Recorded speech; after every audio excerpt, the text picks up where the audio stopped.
আল্লাহ তোমাকে যা যা দিয়েছে। দেখেন এখানে আল্লাহ রাব্বুল আলামিন কত সুন্দর করে বলে দিয়েছে। কোরআন আসলে এত সুন্দর করে আমাদেরকে বোঝাচ্ছে। যদি আমরা বুঝতে পারি কোরআন, তাহলে এই কোরআনে আমাদের জন্য কি হেদায়েতের জন্য যথেষ্ট। আল্লাহ রাব্বুল আলামিন বলছেন যে ফিমা আতাকাল্লাহ, বলছে এই দুনিয়াতে আমি তোমাকে যা যা দিয়েছি, আল্লাহ যা যা দিয়েছে। তারপরে আপনাকে ইসলামের পর জন্মগ্রহণ করার তৌফিক কে দিয়েছে? আল্লাহ। আপনাকে একজন নেককার স্ত্রী, মক্কার স্ত্রী না দিয়ে একজন সৎ স্ত্রী কে দিয়েছে? আল্লাহ। নেক সন্তান কে দিয়েছে? আল্লাহ। হালাল ব্যবসা প্রতিষ্ঠান কে দিয়েছে? আল্লাহ। অর্থ সম্পদের মালিক কে দিয়েছে? এটা কে বানিয়েছে? আল্লাহ। আপনাকে ক্ষমতার চেয়ারে বসিয়েছে কে? সব কিছু আল্লাহ বলছেন যে আমি দিয়েছি। কারণ একটু এরপরের আয়াতে এর একটা কথা আসবে, সেটা আমরা পরে আলোচনা করব ইনশাআল্লাহ। আল্লাহ রাব্বুল আলামিন বলছেন আমি দিয়েছি। তো আমি যখন দিব, যখন আমি দিলাম, তখন ওটার ভিতরে তোমার আর কোনো অহংকার, লোভ, কর্তৃত্ব বা তোমার নিজের যোগ্যতায় যে অর্জন হয়েছে এটা তোমার আসবে না, যা আল্লাহ দিয়েছে।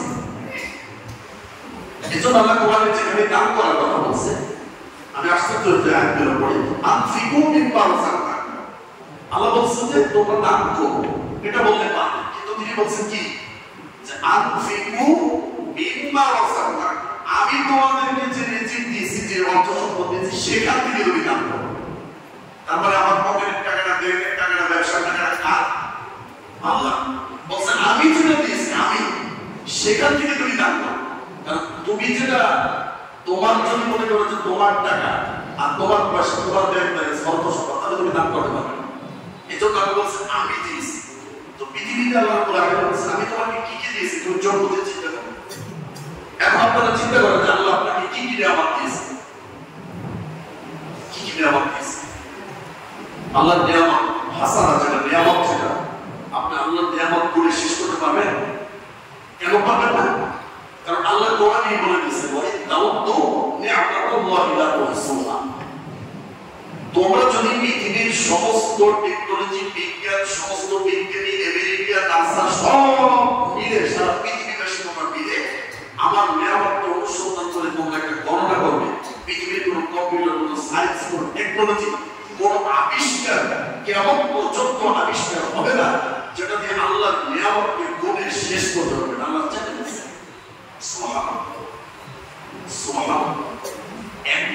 আমার 3.5 হাত বডির ভিতর ছিল আমার নিয়ামত। দেখেন আজকে অনেকে দুবাই আসতে পারেনি কেন? তাদের দুটি পা, তারপর পা দুটি আল্লাহ দিয়েছেন নিয়ামত না। অনেকে কোরআনটা পড়ে, আমি যদি বন্ধ থাকতাম আমি কিভাবে পড়তাম? কোরআনটা আমার সামনে আমি দেখতেছি, তো আমার চোখ আছে, চোখ দুটিকে আমার জন্য নিয়ামত।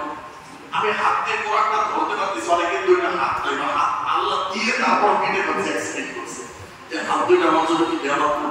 আমি এখানে হেঁটে হেঁটে পা দিয়ে উঠছি, এই পা আমার জন্য নিয়ামত। আমি কথা বলতেছি, অনেক মানুষ এখনো আছে যাদেরকে এই নিয়ামত আল্লাহ দেয়, কথা বলার শক্তি দেয়, আছে এরকম মানুষ যেটা আমার জন্য কি নিয়ামত। অনেককে আল্লাহ কথা বলার শক্তি দিয়েছে, কিন্তু আপনি এখানে বসে আছেন, কান বয়রা বলি কিচ্ছু শোনে না। আল্লাহ এই নিয়ামতটাকে দেন, আছে এরকম কত নিয়ামত আমার আল্লাহ দিয়েছে, কত নিয়ামত। দেখেন আল্লাহ মানুষকে সৃষ্টি করছে উত্তম করে, আবার তার জন্য খাবার দেওয়া বলছে পৃথিবীর উত্তম খাবার। আমরা যেটা খেয়ে ফেলে দেবো, ডাস্টবিনে ফেলবো, সেটা অন্য প্রাণী বস্তু এটা খাবে, কিন্তু মানুষ সবচেয়ে উত্তম, প্রিয়, সুপ্রিয় পানি, সুস্বাদু খাবার, এই খাবারটা মানুষের জন্য নির্ধারণ করা হয়েছে।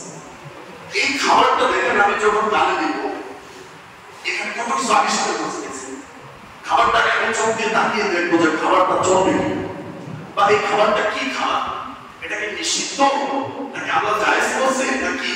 তাহলে যারা বিড়ি খায়, বিড়ি যারা খায়, গোল, জর্দা, তামাক, সিগারেট, মদ, গাঁজা যারা খায়, যে এটা কি তারা দেখে না নাকি? দেখে না, দেখে খায়।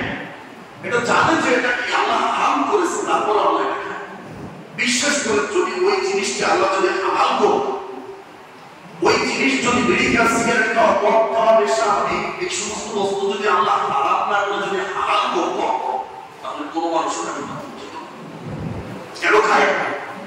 আল্লাহ হারাম করছে এই জন্য, তাহলে আল্লাহর বিরুদ্ধাচরণ করার জন্য আমাদের জন্ম হয়েছে। আর যদি এই জুমার নামাজ পড়া যদি হারাম ফতোয়া দেওয়া হতো যে জুমার নামাজ পড়া কি হারাম, তাহলে মসজিদে আপনি এখন জায়গা দিতে হবে। যদি 5 ওয়াক্ত নামাজের ফতোয়া দেওয়া হয় যে নামাজ পড়া হারাম, তাহলে 5 ওয়াক্ত মসজিদে আপনি ফজরের মসজিদে জায়গা দিতে